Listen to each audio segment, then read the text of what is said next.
Assalamualaikum warahmatullahi wabarakatuh. Bismillah, alhamdulillah, alhamdulillahilladzi bi ni'matihi tatimmu shalihat wa bi dzikrihi tatanazzalu rahmat wa bi syukrihi tazidul khairat. Wassalatu wassalamu ala man la nabiyya ba'dah sayyidina Muhammadin wa ala alihi wa sahbihi wa tabi'an hidayah. Wa bi syarhi sadri wa yassir amri wa halal 'uqdatam min lisani yafqahu qawli. Hadratul afadhil wa alaikum warahmatullahi wabarakatuh. Yang dihormati dengan penghormatan Bapak Kiai Bahari Surya PCNU Kabupaten Bogor, Ingkang Mulya Guru kula Sabiti, ingkang dihormati Pak Kiai Syakban Roni dari PCNU Kabupaten Bogor sejajaran, yang kita hormati Pak Kakang, yang kita hormati Pak Ali Ridho, Ketua Provinsi Kabupaten Bogor, Bapak-bapak hadirin wa hadirat rahimakumullah. Alhamdulillah, siang menjelang mereka kita sakit sama-sama hadir selalu dalam rangka konsolidasi PCNU itu akan persiapan utama. Alhamdulillah, insya Allah muktamar dilaksanakan di tanggal 27 Agustus 31 Agustus. Mereka tambah beras jadi persiapan sampun lumayan mengenai persiapan fisik ulang dari Bikong terus dari mana terus kondisi terakhir ini.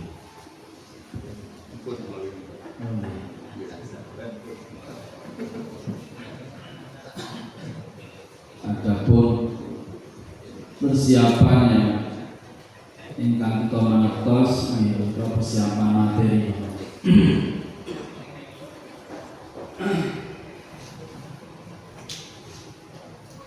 Kalau ini kita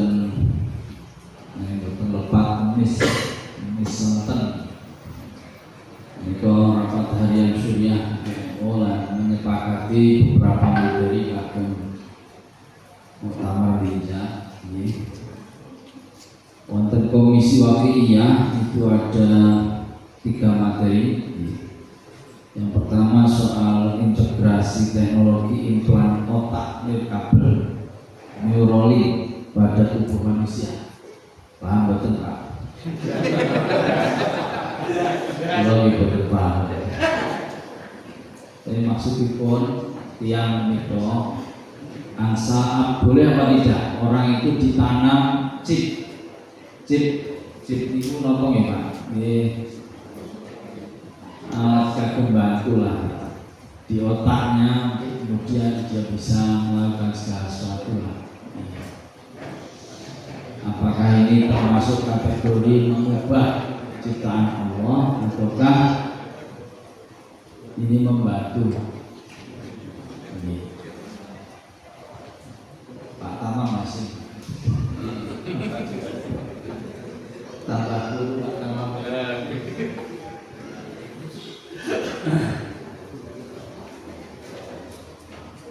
Keuntungannya bagi orang yang lumpuh, bapak yang nanti ditanam itu nanti dia bisa menggerakkan komputer, yang dengan komputer itu dia bisa bisa nopo seperti KP itu bisa terlaksana melalui komputer. Itu yang terjadi.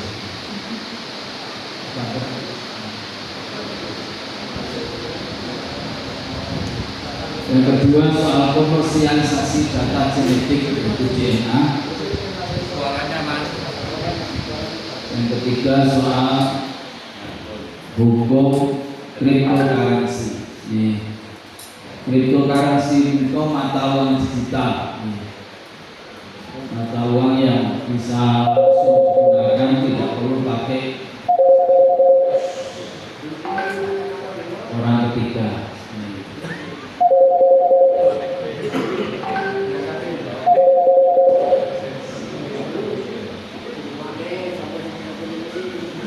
Yang kedua, komisi maudhu'iyah Bapak-bapak yang hormati.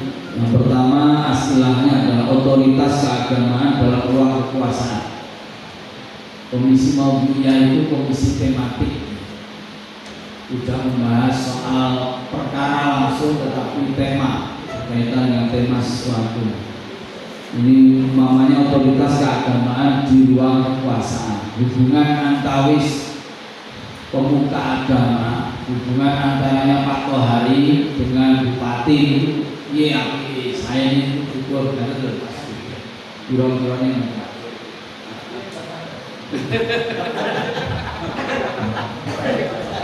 dengan antara Pak Sabar dan Pak Bupati itu. Lajeng konsep pajak berkeadilan dalam atau untuk masyarakat. Terus pajak itu kalau kita sudah bayar pajak, apakah harus bayar zakat atau tidak? Terus pajak itu mestinya bagaimana? Kita sebagai rakyat juga harus ngerti transparansinya pajak. Kalau enggak, terus mestinya pajak itu kalau itu bukan zakat, bukan sesuatu yang wajib, berarti pajak itu iuran. Nah, iuran ini nek kemudian pajak itu dienggo foya-foya atau dienggo penak-penakan itu piye? Rakyat bisa menurut apa?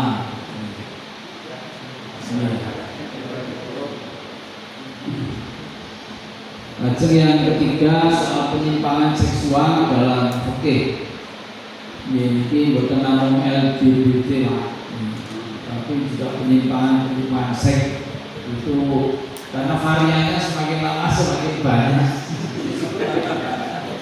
Orang itu jadi macam-macam.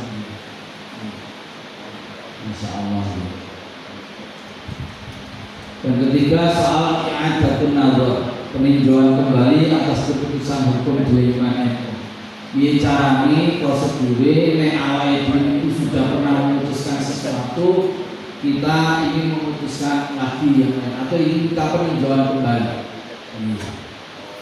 Ini dipicu kemarin soal dam, jadi bayar dam kemarin kita tidak boleh dibayarkan dam tamattu haji itu tujuh tembiliko.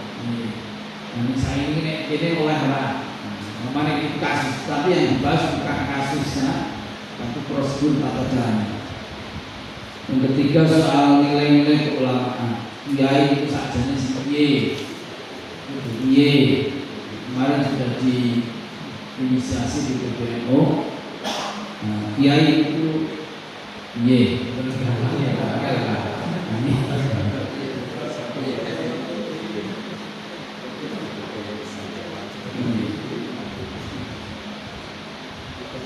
Yang ketiga, komisi ekonomia. Mungkin dua yang bagian komisi itu diantaranya komisi ekonomia, dua bagian anggota. Yang pertama soal RUU Signas, sistem pendidikan nasional. Ini yang dipersoalkan soal pendanaan MBG itu boleh tidak masuk ke dalam dana pendidikan 20%. Dana pendidikan kita Bapak Ibu, Bapak-bapak yang kami hormati, menurut konstitusi Undang-Undang Dasar ini kan masuk 20%. Nah, selama ini MBG itu masuk di situ. Nah, ini boleh atau tidak? Ini sama dengan keputusan MK kemarin bahwa MBG tidak boleh utak-utak dana pendidikan 20%. Termasuk dalam hal ini adalah soal kesejahteraan guru negeri dan swasta, dosen, yang masih membedakan antara guru negeri dan swasta. Ini yang dipersoalkan ya RUU Signas. Yang kedua soal RUU tenaga kerja atau ketenaga kerjaan. Jadi soal bagaimana mestinya negara itu mengatur soal outsourcing, bagaimana negara mengatur soal upah minimum, pesangon, tata cara PHK dan seterusnya. Artinya yang berkaitan dengan agama dan berkaitan dengan negara, undang-undang. Kemudian soal perlindungan perempuan dalam Qanun Jinayah Aceh. Jadi kalau di Aceh, bapak-bapak yang kami hormati, itu namanya Qanun. Kalau di sini di daerah lain namanya Perda. Nah, Qanun Aceh itu karena dia mempunyai kekhususan tatbik syariah, jadi boleh menerapkan syariat Islam. Qanun itu bisa memberikan keistimewaan pada hudud, ya, diantaranya soal hadnya zina. Persoalannya apakah kemudian sama perlakuan orang yang pelaku zina dan pelaku perkosaan ini disamakan apa tidak? Iya. Nah, di hudud itu ada masalah yang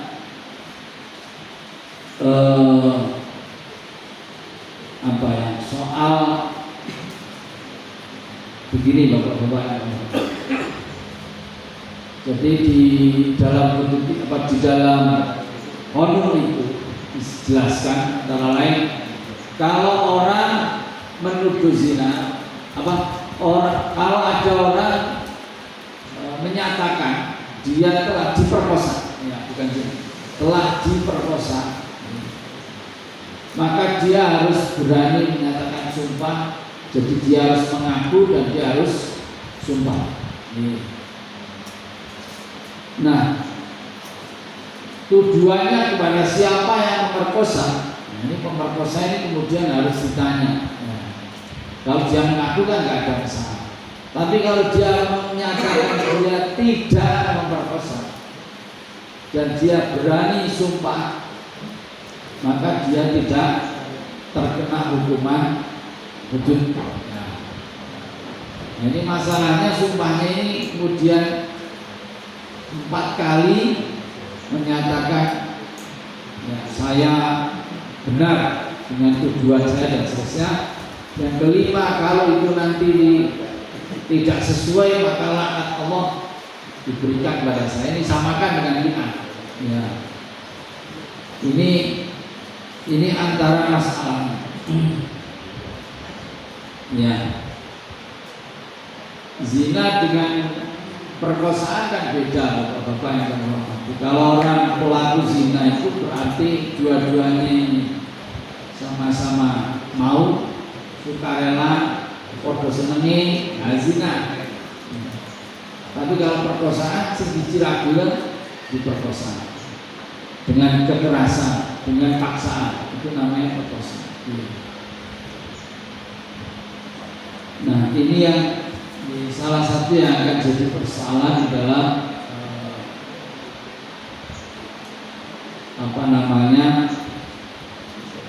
Qanuniyah. Dan kalau ini benar, ini bagian dari persoalan di tingkat daerah. Ya, ini salah satu yang menarik karena biasanya yang dipersoalkan itu di tingkat nasional, artinya undang-undang. Selanjutnya bapak-bapak yang kami hormati, komisi organisasi ini akan membahas salah satunya soal ahlul halli wal aqdi. Ya. Ahlul halli wal aqdi. Apakah ketua umum itu juga masuk dalam pemilihan ahlul halli wal aqdi atau tidak? Ataukah itu hanya seperti yang selama ini ahlul halli wal aqdi hanya khusus untuk syuriah? Apakah ketua umum juga akan dipilih melalui mekanisme ahlul halli wal aqdi atau tidak?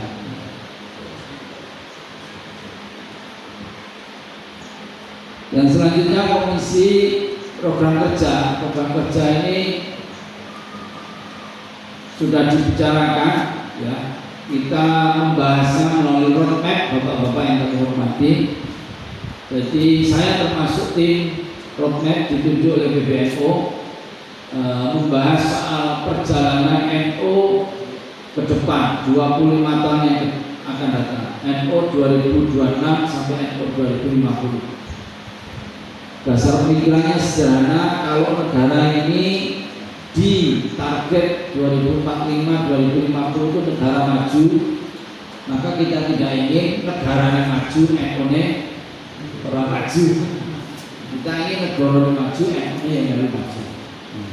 Maka dibuat dalam berbagai aspek. Ini kan saya malah nggak ikut karena ada agenda. Jadi bagian pendidikan apa, bagian pesantren apa, urusan teknologi apa, semuanya dibahas dan dibuat dalam 5 tahunan. Jadi tahun 2026 sampai 2030 itu apa? Kemudian kelanjutannya 30 sampai 35 itu apa? Itu stepnya semuanya sampai situ kok. Termasuk soal bagaimana melibatkan artificial intelligence di dalam pergerakan kita. NU itu sudah harus dipikir. Nah, ini yang kita lakukan. Nanti saya kira Pak Kiai Saban bisa cerita yang kemarin dibahas soal roadmap NU ke depan. Yang terakhir, komisi rekomendasi. Komisi rekomendasi ini membahas satu tata kelola sumber daya alam, di antaranya barangkali soal tambak, kemudian kedaulatan energi dan ketahanan pangan. Yang kedua soal lingkungan hidup dan teknologi terbarukan. Ya. Yang ketiga penguatan peran agama dan masyarakat dalam perdamaian dunia. Agama ini semua agama jari ini itu ngajak kepada perdamaian, ngajak kepada kebaikan. Tapi kok nyatanya agama-agama udah perang diri. Ordo Kristen perang antarane Ukraina karo Rusia. Perang antarane wong sing ngakuni agama Yahudi yaitu Israel dengan Islam, ya, Katolik dengan Islam. Ini masalah. Jadi kita ingin mempertanyakan peran agama dalam kerangka perdamaian dunia. Itu saya kira bapak-bapak yang kami hormati, asila-asila yang kemarin diterima oleh rapat harian Surya Huda. Pada kesempatan itu dinyatakan bahwa ini belum final. Finalnya kapan? Tadi malam kita sudah dapat undangan. Finalnya tanggal 8 sampai tanggal 9. Ini kita besok rapat di Bogor. Ini yang untuk asila semuanya. Jadi akan dipramukamarkan di pondoknya Kiai Khalil Nafis. Beliau yang mengajukan diri. Insya Allah saya juga akan datang tanggal 8 ini. Itu bapak-bapak, ibu yang kami hormati, bapak-bapak yang kami hormati terkait materi-materi. Untuk soal siapa ketua umumnya, itu yang mendikan Pak Kiai Saban Pak Hari. Kalau kita ini kates, tapi ini orang di bitik. Jadi nggak berani ngatur. Alhamdulillah saya juga tidak menjadi bagian dari tim suksesnya A, tim suksesnya B. Jadi dianggap pulau terbitik suksesnya Sokoai.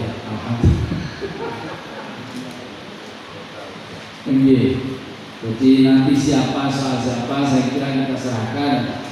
Kemarin kita ada rapat dengan PBNU seluruh cabang dan saya kira ada kesepakatan untuk DIY itu bisa satu suara.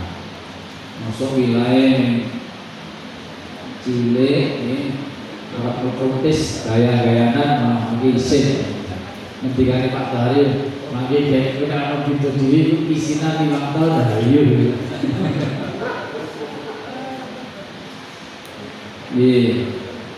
Tapi pelanggarannya saya kira mudah itu mendikatkan walaya juzul ibtidal nakiro Malakufin Ba'da Zaidina nilai pemimpin itu kados dadeke mubtada, dadeke subjek. Iki subjeke kudu sing jelas, ora oleh subjek sing nakira. Nakira maksudnya boten cetha. Subjek itu kudu cetha. Nilai pemimpin yo sing wis tinawuhan ampun pemimpin sing urung cetha. Nah, iki ketok. Kok mboten mawon. Kalian ini betul betul ngertos rekam jejaknya, betul ngertos kapasitasnya itu bahaya. Dan kita pertaruhkan ini umat yang jumlahnya itu 150 juta. Bikin tenang, bapak. Nah Indonesia itu 280 juta. Nah, orang Islam itu 80% atau 87%, berarti itu berarti 56%-nya, ini jelas minimal 150 juta. Itu orang kan. Nah ini kata dengan sekat dimaafkan kata kekiraan silakan mengajukan. Alhamdulillah bi taufiq wal hadi ila sabil. Assalamualaikum warahmatullahi wabarakatuh. Waalaikumsalam.